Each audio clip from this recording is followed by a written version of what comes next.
الحمد لله نحمده ونستعينه ونستغفره ونؤمن به ونتوكل عليه ونعوذ بالله من شرور أنفسنا ومن سيئات أعمالنا من يهده الله فلا مضل له ومن يضلله فلا هادي له ونشهد أن لا إله إلا الله وحده لا شريك له ونشهد أن سيدنا وسندنا وهادينا ومولانا محمدا عبده ورسوله صلى الله تعالى عليه وعلى آله وصحابه أجمعين أما بعد فأعوذ بالله من الشيطان الرجيم بسم الله الرحمن الرحيم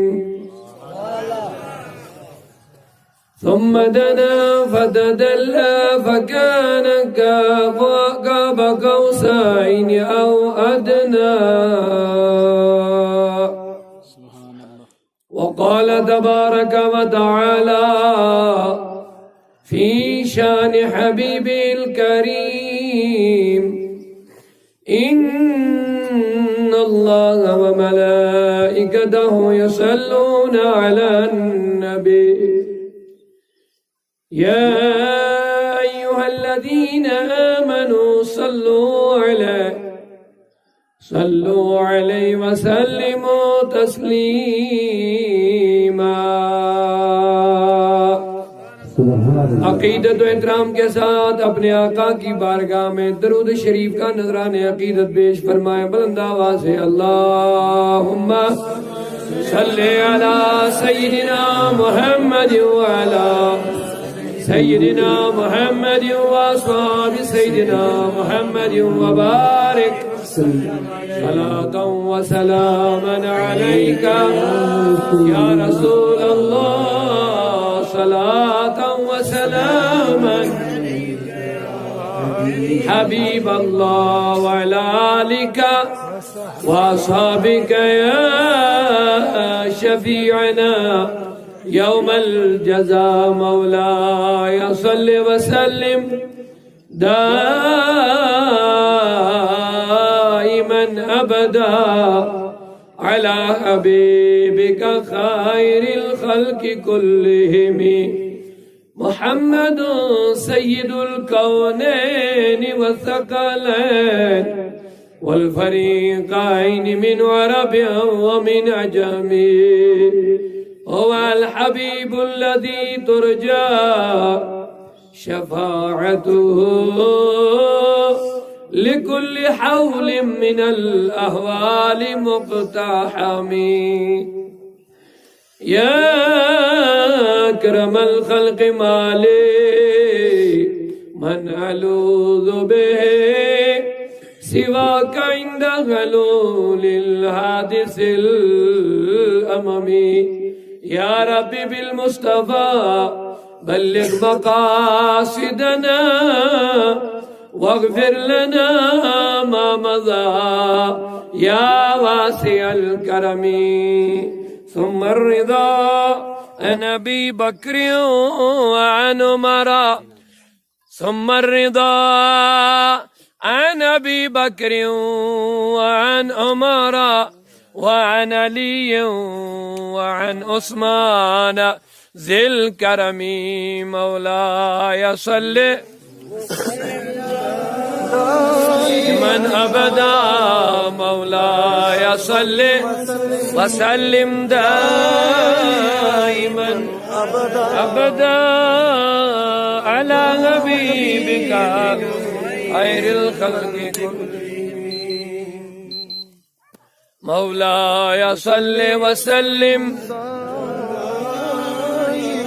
أبدا مولاي صل وسلم دائما أبدا على حبيبك خير الخلق كلهم صلى الله عليك يا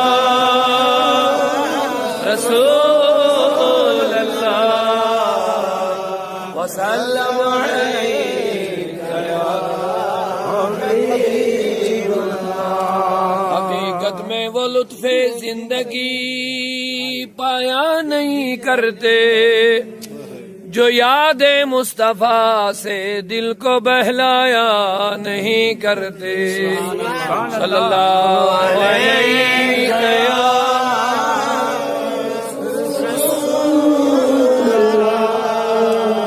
وسلم علیہ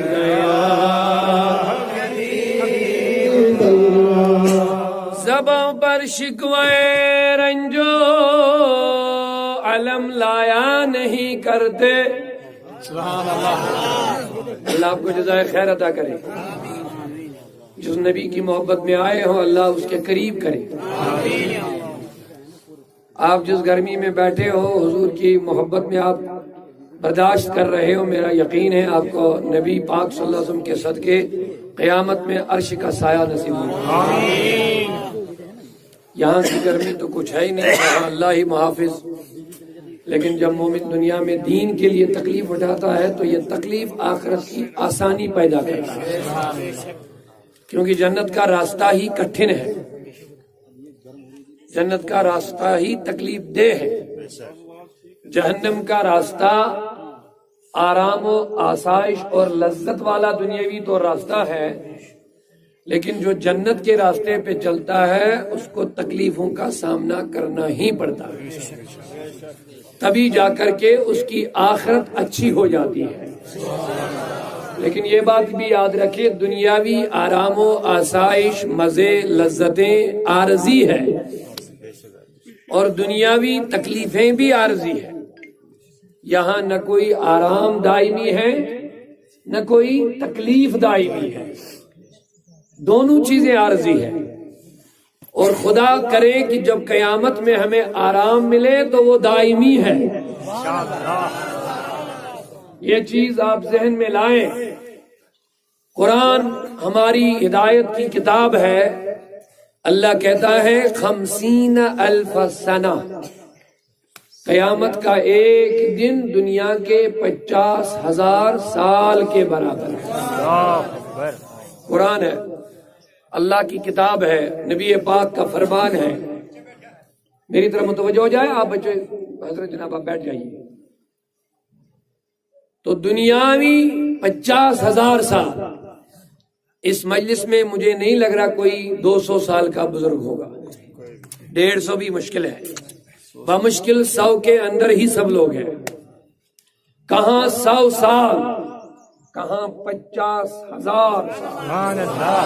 تھوڑا غور کر لیجیے. دنیا میں آئے ہیں, آرام بھی عارضی ہے, تکلیفیں بھی عارضی ہیں. اس پر آپ کا ایمان ہے؟ جو لوگ آرام میں رہے ان کے آرام نہیں رہے, وہ عارضی ہے. اور جو لوگ تکلیفوں میں رہے ان کی تکلیفیں بھی نہیں رہے. جب انسان مر جاتا ہے آرام بھی چلا جاتا ہے, تکلیفیں بھی چلی جاتی ہیں. اس کے بعد ایک نئی زندگی کا آغاز ہو جاتا ہے. جس کو وہاں آرام شروع ہوا تو دائمی ہے, جس کو وہاں تکلیف شروع ہوئی نہ جانے کب تک ہے. لہذا میں نے اس لیے یہ چند جملے عرض کیے. آپ دھوپ میں بیٹھے ہیں, مجھے پتا ہے کہ دھوپ کی وجہ سے آپ کو تھوڑی تکلیف ہو رہی ہوگی, لیکن میری دعا ہے کہ یہ تکلیف آپ کو اللہ تعالیٰ آخرت کی تکلیفیں اس کی برکت سے دور کریں گے. آمین. ہم آئے ہیں دنیا میں, ہماری نظروں میں کتنے طاقتور لوگ آئے اور گئے, کتنے دولت والے آئے اور جواب دیجئے گئے, کتنے خوبصورت اور صحت مند لوگ آئے اور گئے. دیکھا نا, ان ہاتھوں نے کتنے لوگوں کو مٹی کے نیچے دفن کر دیا, کوئی نہیں رہا, اور ہمیں بھی نہیں رہنا. جب ہم سنتے ہیں کہ کوئی مر گیا، حضور صلی اللہ علیہ وسلم کے فرمان کے مطابق آپ کو یاد ہوگا وہ جملہ جو ہمیں اس وقت پڑھنا پڑتا ہے، کیا ہے؟ انا للہ و انا الیہ، یہ سب کے زبان پر ہے تقریباً، اور ہونا بھی چاہیے۔ اسی لیے حضور نے فرمایا موت خاموش نصیحت کرنے والی چیز ہے، واز خواں ہے۔ جب کوئی مر جاتا ہم یہ نہیں کہتے اللہ اس کی مغفرت کرے، وہ تو بعد میں ہم کہتے ہیں، لیکن پہلے کہتے ہیں انا للہ و انا الیہ۔ اب اس کا کیا مطلب؟ اگر ہم اسی ایک جملے پر غور کریں یہی ہمارے لیے کافی نصیحت کے لیے۔ مرا کوئی ہم کہتے ہیں انا للہ، ہم بھی اللہ کے لیے۔ مرتا کوئی اور ہے ہم کہتے ہیں ہم بھی اللہ ہی کے لیے۔ اور صرف اتنا ہی نہیں، وَإِنَّا إِلَيْهِ رَاجِعُونَ، ہمیں بھی اسی کی طرف جانا۔ جب آپ جنازہ پڑھتے ہیں یا قبرستان پہ جب جاتے ہو تو کیا کہتے ہو؟ اے قبر والو تم پر سلام۔ آپ میری طرف متوجہ ہے؟ آپ اس انداز سے متوجہ ہو جائے کہ یہ دھوپ کی، یہ سورج کی گرمی آپ کو محسوس نہ ہو جائے۔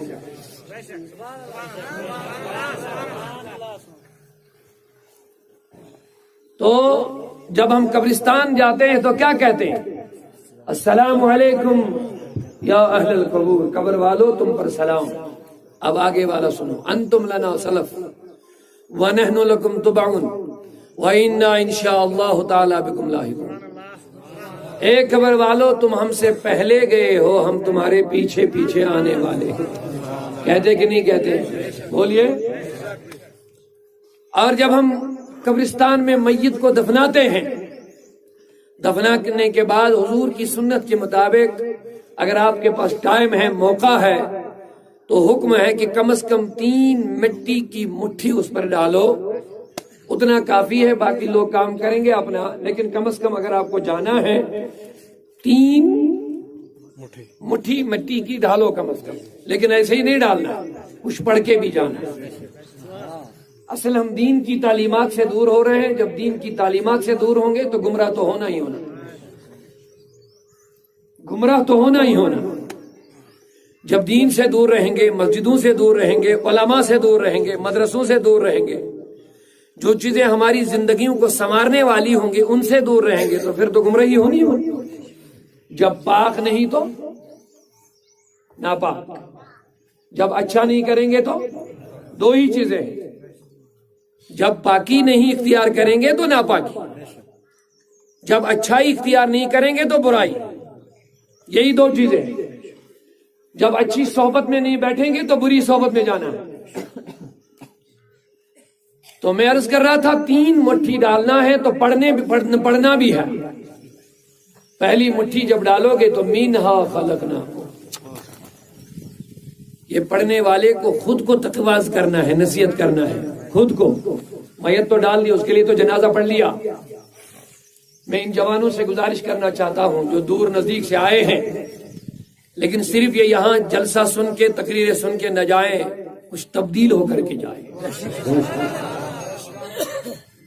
کہیں ایسا نہ ہو کہ یہ سیاسی جلسے کی طرح آئے، نعرے شارے لگا کے چلے گئے۔